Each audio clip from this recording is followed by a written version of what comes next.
Bismillah ar-Rahman ar-Rahim. Donc on est très heureux à la 32e rencontre annuelle des musulmans de France. Ça fait plus de 30 ans que ça s'organise.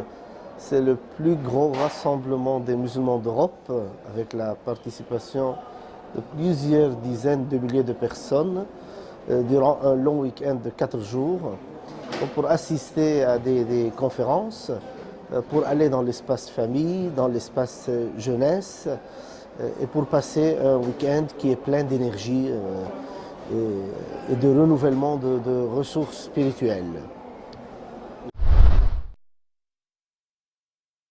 Il n'y a pas beaucoup de nouveautés par rapport aux auditions précédentes.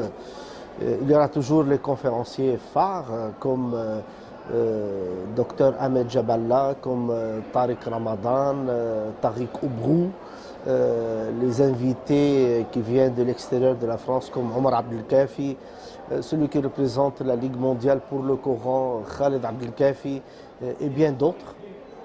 Donc c'est très intéressant.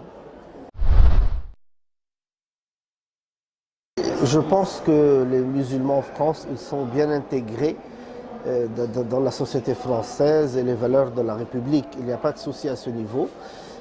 C'est vrai qu'il y a une minorité extrémiste partout, y compris un extrémisme anti-musulman ou islamophobie.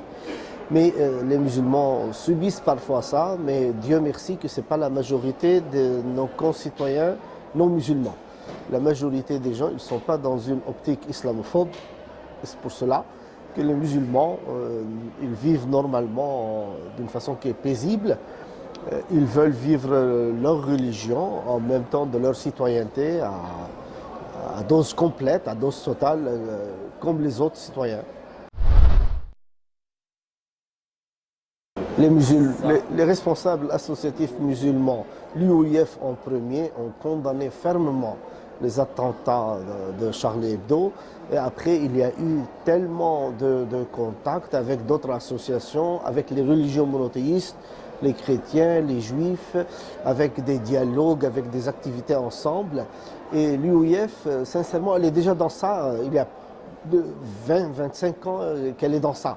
Donc, on n'a pas attendu les attentats de Charlie Hebdo pour agir sur ce terrain. Mais ces attentats, malheureusement, ils ont encore incité à faire plus de travail dans ce domaine-là. Il y a des jours juste. Le prophète, alayhi salatu wassalam, était pour le vivre ensemble. Ce sont des valeurs islamiques de notre religion. Je vais donner l'exemple quand les quelques compagnons mécois, ils ont immigré chez les Abyssins, voire Négus, qui n'étaient pas musulmans, et ils ont resté dans cette terre non musulmane en vivre ensemble avec les chrétiens de l'époque. Et même quand il y a eu l'immigration vers la Médine, le prophète, alayhi salatu wassalam, il n'a pas demandé à ces gens d'émigrer.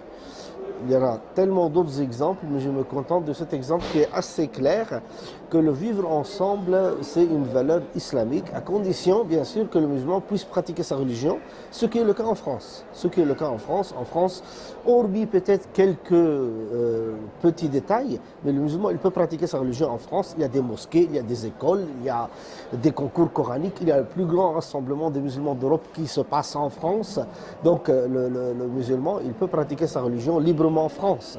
Après, est-ce qu'il y a quelques petites difficultés? Oui, mais dans les pays arabo-musulmans, il y a encore plus de difficultés pour pratiquer sa religion. Oui, l'islam, il n'est pas en danger en France. Et vraiment, moi, je vous dis ça, c'est pas pour faire plaisir à qui que ce soit, mais c'est la vérité. Le musulman doit être juste. Sincèrement, il y a le respect de la loi, comme dans chaque pays, ce qui est logique, mais les musulmans, ils peuvent pratiquer leur religion. Sincèrement, vous avez parlé de la question de hijab, et moi, en traitant un peu les diverses questions, je n'ai pas trouvé d'autres exemples. C'est-à-dire, il y a cet exemple peut-être, où c'est un peu limité, mais on parle bien au niveau des écoles publiques dans une situation particulière. Mais hormis cet acte, qu'on considère bien sûr que c'est un acte religieux, mais hormis cet exemple, je n'ai pas trouvé un autre exemple concernant la pratique religieuse du musulman en France. Le musulman, il aime sa religion et il trouve que notre religion, il y a beaucoup de valeurs de générosité, des valeurs humaines. Quand il y a d'autres gens qui choisissent à partager avec nous ces valeurs humaines et ces valeurs de générosité, on est content. Et il n'y a pas de prosélytisme, si c'est ça la question, il n'y a pas de prosélytisme. L'islam, il parle de lui-même, de soi. Donc les gens, bien sûr, ils sont attirés pour connaître plus cette religion. Il y en a beaucoup qui sont fascinés par ce prophète, alayhi salatu wassalam, qui est un modèle pour l'humanité, par les valeurs de notre religion, par l'espoir que suscite l'islam, par l'ouverture d'esprit, etc.